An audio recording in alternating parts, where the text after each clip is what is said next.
Bhí mé níos óige bheith bhrealam Bob nó bia a Johnny agus cluiche imirt ach inis tá mé rá seán agus is mailim na milseáin.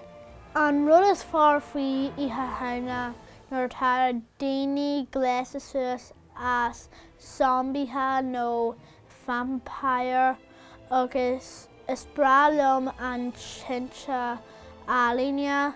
An rud is fearr faoi Oíche Shamhna ná ag dul a raibh ag Bob nó bia an sin ag dul doma teach cultacha agus chur tsraith alíne sa spéir. Oíche Shamhna bhí an agus bhí tartarm agus thuaim mé síos an staire agus an taon rud a thuiglim mharcáil a bhí an bhí an súile má kitch. Bhainú géiteasam an sin rith mé suas an staire agus ní bhfuair mé má deoch.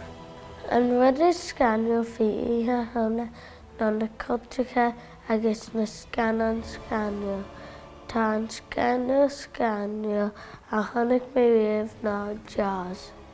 Is é an rud is scarne a tharla doing ná bhí meise agus maia th ag sugrú taobh amhaí agus bhí sé dorcha.